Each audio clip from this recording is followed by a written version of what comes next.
রাতে খাওয়ার এটো বাসনগুলো তো মাজতে হবে, কিন্তু এত রাতে আবার পুকুর পাড় অব্দি যেতে হবে। মহিলাটি হাতে কিছু এঁটো বাসন নিয়ে ঘরের বাইরে বেরিয়ে চলতে থাকে পুকুর ঘাটের দিকে। কিছুটা দূর যেতেই রাস্তার এক কোণে তার চোখে পড়ে পুরনো একটা কুয়ো। এই কুয়োটার কথা তো ভুলেই গিয়েছিলাম, কিন্তু আমি এখানে বিয়ে হয়ে আসার পর থেকেই শুনছি গ্রামে এই কুয়ো কেউ ব্যবহার করে না। এটা নাকি অশুভ। কুয়ো আবার অশুভ হয় নাকি? ধুর, কী সব কথাবার্তা! আর রাতের বেলা তো কেউ দেখছে না, কটাই তো মাত্র বাসন, মেজে চটপট চলে যাই।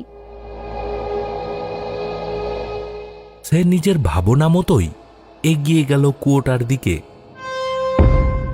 বাহ, বেশ ভালোই হয়েছে। একটা বালতিও রাখা আছে দেখছি, আর তাতে আবার দড়িও বাঁধা। ওটা দিয়েই জল তুলে বাসনগুলো মেজে নিতে হবে, সুবিধেই হবে তাহলে। কুয়োটার সামনে গিয়ে সে দেখে সেখানে রাখা বালতিটা বেশ পুরনো, আর তার যে ব্যবহার দীর্ঘদিন হয় না তারও ছাপ স্পষ্ট। এঁটো বাসনগুলো নিচে নামিয়ে রেখে সে বালতিটা কুয়োর ভেতরে ফেলল। লোহার বালতিটার এক কোণে হাত লেগে মহিলাটির হাতটা একটু কেটে গেল, আর টুপ টুপ করে কয়েক ফোঁটা রক্ত কুয়োর ভেতরে পড়ল। উফ, বালতির কোনাটা ফাটা ছিল, ওখানে লেগেই হাতটা কেটে গেল। বালতিটা কুয়োর ভেতরে ফেলার অনেকটা সময় পরে আওয়াজ হলো। কুয়োটা অনেক গভীর মনে হচ্ছে। বালতিটা অনেকটা পরে কুয়োর জলে গিয়ে পড়ল। মহিলাটি অন্ধকারে দেখতে পারল না ঠিকই, কিন্তু কুয়োর ভেতরের জলটা ধীরে ধীরে লাল হতে থাকে, ঠিক যেন রক্তের মতন।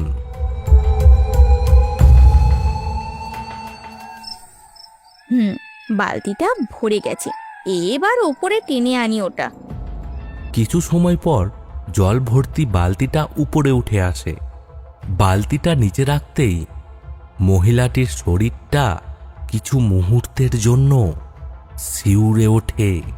রাতের অন্ধকারের গাঢ়তা বেশি হবার দরুন যেন আরো বেশি করেই সে দেখতে পেল কুয়ো থেকে তোলা জলটার রং লাল, ঠিক রক্তের মতন। ভয়ে কয়েক পা পিছিয়ে গেল সে, কিন্তু সেই বালতির জলটা কয়েক মুহূর্তের মধ্যেই আবার টলটলে পরিষ্কার জল হয়ে গেল। উফ, বাবারে, ও বাবা, ভীষণ ভয় পেয়ে গিয়েছিলাম। চোখে এতটা ভুল দেখলাম, চশমা পড়তে হবে মনে হচ্ছে। বলে নিজেই একবার হেসে নিল সে। এরপরে বালতির জল দিয়ে এঁটো বাসনগুলো সে মাজতে শুরু করে। কিছুক্ষণ পর মহিলাটির দেখার অলক্ষ্যেই কুয়োর কালো গভীর অন্ধকার থেকে উঠে আসতে থাকে একটা গোঙানির আওয়াজ। আওয়াজটি মহিলাটির কানে বাজতে থাকে।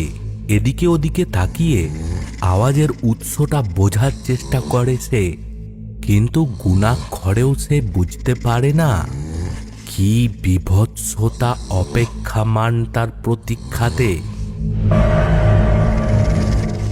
আওয়াজের তীব্রতা যেমন বাড়ছে, তেমনি আওয়াজটা যেন তার সামনে আরো সামনে আসছে।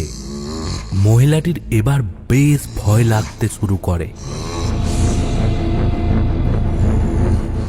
তাড়াতাড়ি বাসনগুলো জল দিয়ে ধুতে থাকে সে, আর তারই সাথে অন্ধকারে এপাশে ওপাশে তাকাতে থাকে। কে কে কে আওয়াজ করছো? আমি এইসবে ভয় পাই না, কিন্তু ভালো কথা বলছি, এখান থেকে চলে যাও, চলে যাও বলছি। ঠিক এমন সময় কুয়োর ভেতর থেকে দুটো হাত আর একটা মাথা বেরিয়ে আসে। কুয়োর ভেতর থেকে যে বেরিয়ে এসেছে সে কোনো মানুষ নয়, সে যে এই জীবন্ত পৃথিবীর কেউ নয়, তা একদম স্পষ্ট।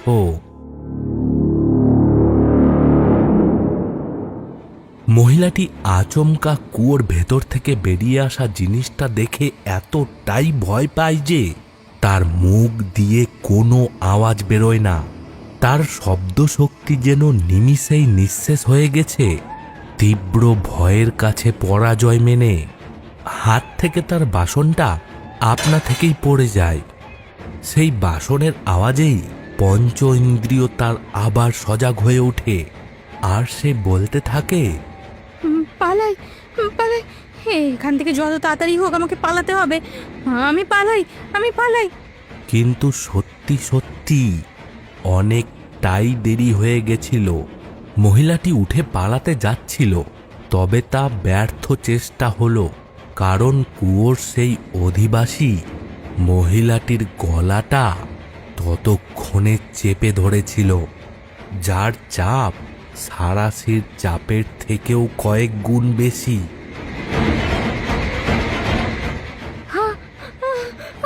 আমাকে ছেড়ে দিন, আমাকে।